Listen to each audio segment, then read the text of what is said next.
Bom dia a todos, que a paz do nosso Senhor e Salvador Jesus Cristo.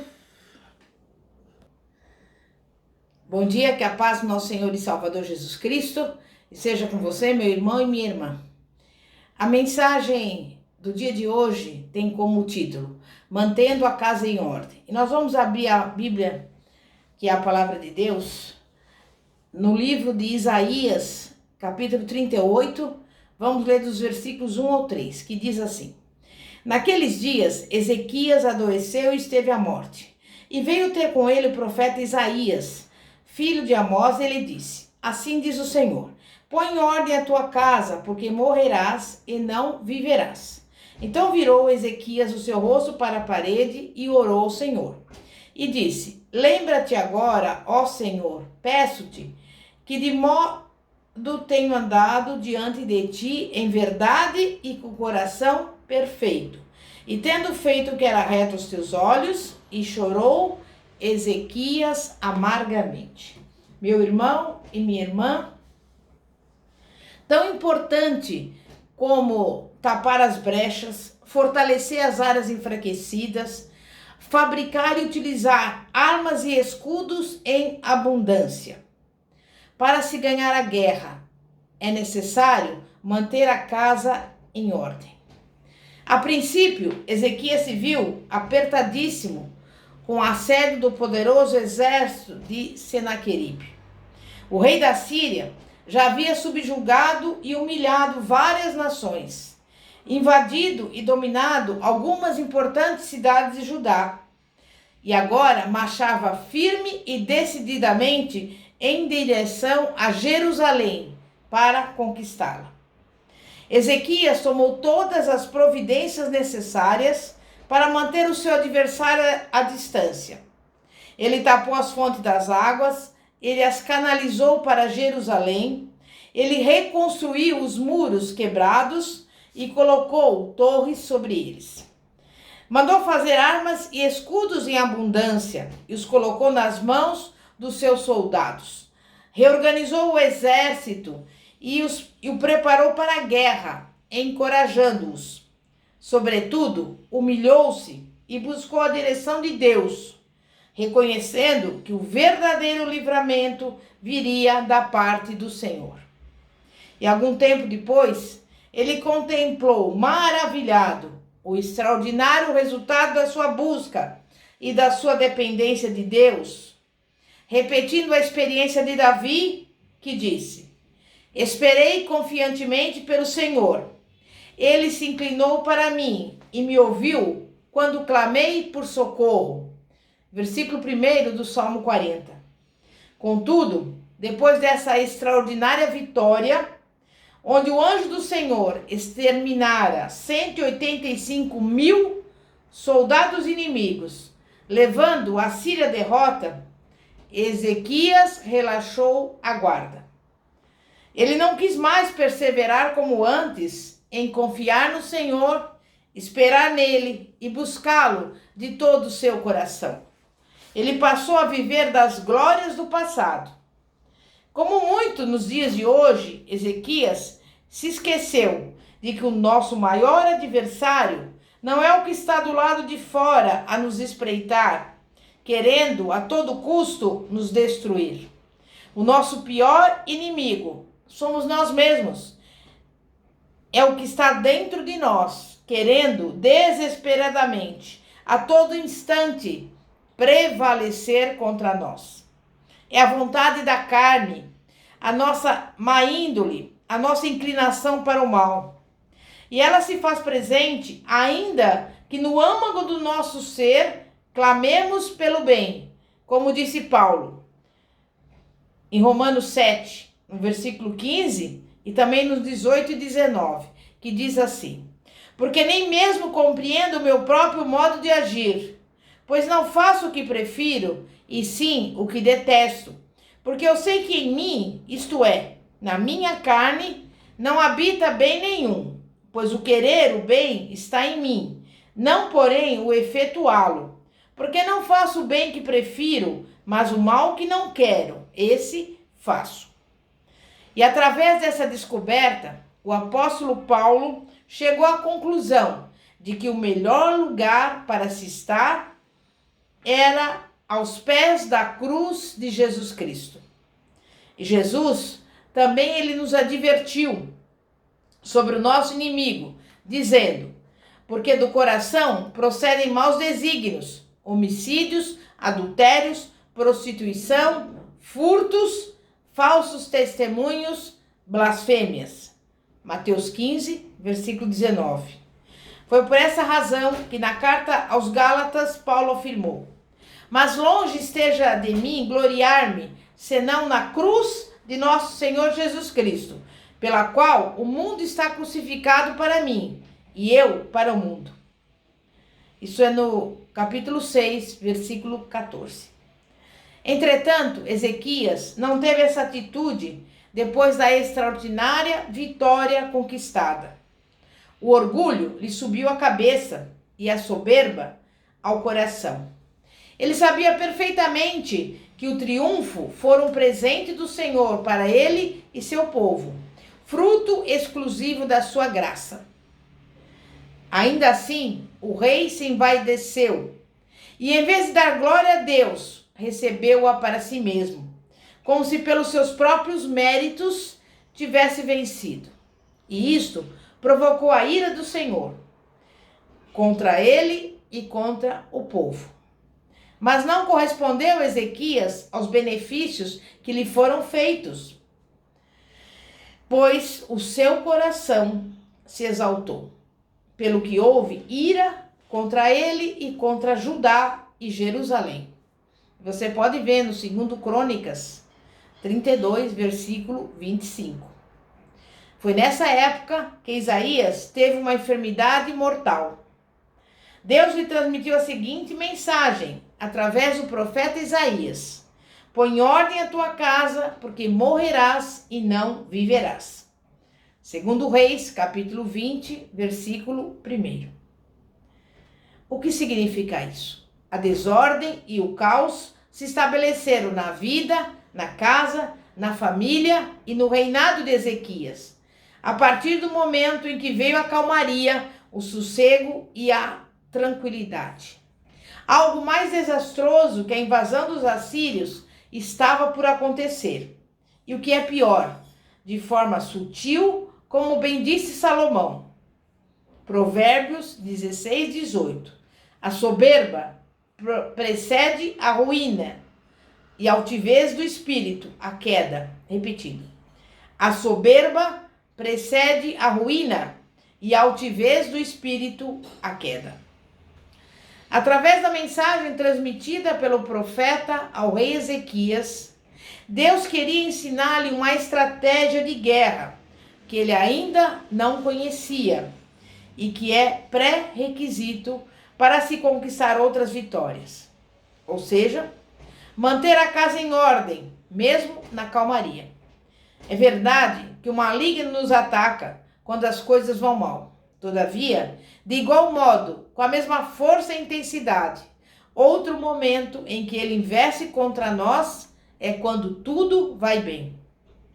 É comum Satanás obter vitória sobre muitos que já o haviam derrotado antes, quando não experimentavam a prosperidade que tem hoje, seja ela financeira, intelectual, cultural, social ou espiritual. É nesses momentos que muitas vezes costumamos relaxar a guarda e, sem a menor resistência, cedemos ao ataque do inimigo. Assim, se encontram muitos que no passado viveram tempos de glória, de paz, de bonança e que hoje se encontram na miséria, em crise, não apenas conjugal, familiar, social, econômica, mas sobretudo espiritual. E às vezes não entendemos porque o Senhor permite que nos sobrevenham certas situações e lutas. Quando estamos travando uma batalha, colocamos em ordem a nossa casa. Buscamos em primeiro lugar o reino de Deus e a sua justiça, na certeza de que se Ele não for à nossa frente, fatalmente seremos derrotados. E por mais intenso que seja o combate, a nossa esperança é que o Senhor entregue o inimigo em nossas mãos e nos dê a vitória. E enquanto ela não chega, nossa mente, coração e atos ficam voltados para Deus. Como os olhos de Pedro estavam fixos em Jesus, quando ele caminhava sobre as águas do mar. O grande problema é que quando finalmente obtemos a vitória e começamos a saboreá-la, costumamos agir como Pedro. Em vez de manter os olhos fixos em Jesus, voltamos a olhar para os lados, nos distraímos e propiciamos, então, acontecer algo, ou seja, começamos a afundar. Comumente, esses são os momentos em que o diabo e a carne obtêm mais êxito em suas investidas. A nossa luta não finda. Nela não há acordo, não há trégua, não há férias. O que é uma constante renovação de estratégias do próprio diabo, que mesmo sendo derrotado, objetiva nos vencer na próxima vez.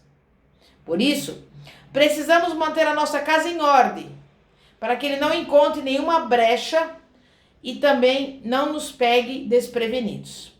Foi assim que ele pretendeu fazer com Jesus, e é assim que ele faz conosco. Lucas diz, no capítulo 4, versículo 13: passadas que foram todas as tentações de toda sorte, apartou-se dele o diabo até momento oportuno. Porque quando Satanás não consegue fazer-nos cair por via direta, através dos seus ataques e das suas ciladas, procura nos atacar de forma indireta, instigando os nossos desejos carnais, ou então agindo através de terceiros. Depois da grande vitória, Ezequias não correspondeu mais às expectativas de Deus. O Senhor o dotara de sabedoria, dera-lhe grandes vitórias, levara-o a progredir, crescer e tornar-se um dos mais destacados reis da sua época. Todavia, o seu coração se envaideceu e gradativamente ele foi se afastando do Senhor, perdendo aquela comunhão com ele. Ezequias estava demasiadamente ocupado com os visitantes ilustres que ele recebia do mundo inteiro, que vinham conhecer a sua glória e os seus feitos extraordinários. Com o status, a riqueza e a fama, vieram também a vaidade e o orgulho. Já não havia no seu coração o desejo de apegar-se ao Senhor como antes. Eis a razão por que Deus o advertiu tão duramente, conclamando-o a pôr em ordem a sua casa. E na sequência, Ezequias, prostrado sobre uma cama, à beira da morte, longe da correria do dia a dia e das preocupações com o reino, tinha tempo para pensar em como a sua vida fora e naquilo que se tornara. Então orou ao Senhor dizendo: lembra-te, Senhor, peço-te, de que andei diante de ti. Em sua oração, ele se serve do tempo passado para dizer que andou diante de Deus com fidelidade e com inteireza de coração, e fez o que era reto aos olhos do Senhor. Contudo, ele deixou claro também que ele reconhecia e admitia que não andava mais como antes. O seu coração já não era tão fiel ao Senhor. Ele não conseguiu chegar ao final da oração, pois chorou amargamente. E desde que Ezequias fora coroado rei, trabalhara incansavelmente para restaurar a sua nação. A sua nação estava falida social e espiritualmente. Com muito esforço e empenho, ele conseguiu colocar o país entre os mais respeitáveis da época, razão pela qual ele foi considerado um dos mais brilhantes e importantes estadistas do Oriente Médio. Você pode ver em 2 Crônicas 32, dos versículos 27 ao 29. Politicamente falando, foi nisso que Ezequias concentrou os seus 29 anos de reinado. O problema foi que ele se esqueceu de que Deus lhe confiara não apenas um reino, mas também uma família para cuidar. Ao que tudo indica, ele tinha tempo para receber as embaixadas estrangeiras e lhes explicar minuciosamente, detalhe por detalhe, cheio de orgulho, o que conseguira ao longo do seu reinado. Entretanto, não tinha tempo para se dedicar à sua família, para instruir o filho, que ainda era uma criança. Todos os que o viam admiravam e o respeitavam, mas a sua casa não estava em ordem. Ezequias morreu aos 54 anos de idade, deixando como sucessor o seu filho Manassés, de apenas 12 anos. E segundo Crônicas 33, 2, resume os 55 anos de reinado de Manassés, dizendo que ele fez o que era mal perante o Senhor, segundo as abominações dos gentios que o Senhor expulsara de suas possessões de diante dos filhos de Israel. Tudo indica que Ezequias, como pai, não deu muito valor à instrução religiosa do seu filho, que acabou sendo um dos piores reis de Judá. Ele chegou a queimar os próprios filhos vivos em sacrifícios a ídolos pagãos. Se atentássemos mais para a advertência de Deus, que ordena que coloquemos a nossa casa em ordem, certamente teríamos menos separações, famílias mais unidas, mais filhos cristãos e pais mais cheios de amor. Pôr em ordem a casa requer humildade, sensibilidade e disposição para rever a situação atual e buscar novamente a direção de Deus para a nossa vida e da nossa família. Que nós venhamos refletir sobre isso e nunca venhamos nos esquecer de colocar em ordem a nossa casa em nome de Jesus. Vamos orar. Santíssimo Deus e poderoso Pai, Pai de nosso Senhor e Salvador Jesus Cristo, Pai, nós te louvamos, nós te agradecemos, porque muitas vezes estamos preocupados com os problemas, com as dificuldades do dia a dia, com o trabalho, com nossas atividades corriqueiras, mas nos esquecemos muitas vezes dos nossos amados, da nossa parentela, e a tua palavra que diz que devemos colocar em ordem a nossa casa. Por isso, no dia de hoje, Pai, nós te pedimos que o Senhor venha dar-nos sabedoria, capacidade para instruir os nossos filhos, para também abençoar os nossos maridos, esposas, toda a nossa parentela. Que nós venhamos receber de Ti a direção necessária para colocar em ordem a nossa casa. É o que eu lhe peço hoje e desde já te agradeço em nome de Jesus. E eu falo com você que está me acompanhando agora. Se você ainda não entregou a sua vida a Jesus e quiser fazê-lo, você pode me ligar, nós vamos fazer a oração em que você vai receber a Jesus como único e suficiente Salvador da sua vida e Senhor também da sua vida. Se você estiver afastado dos caminhos do Senhor, quiser retornar para a casa do Senhor, você também vai poder me ligar. E o telefone é o seguinte: 0 operadora 11 9 4229 55 33. Porque nós temos que manter em ordem a nossa casa. E no dia de hoje eu te convido a refletir com sinceridade, com honestidade, com interesse de coração e com fé nessa palavra, para que você venha examinar-se verdadeiramente tem cuidado dos seus. E por isso, desde já, eu agradeço a todos que têm nos acompanhado, que poderão continuar vendo as mensagens no canal do YouTube Igreja Poder de Cristo, ou então no Facebook Igreja Poder de Cristo.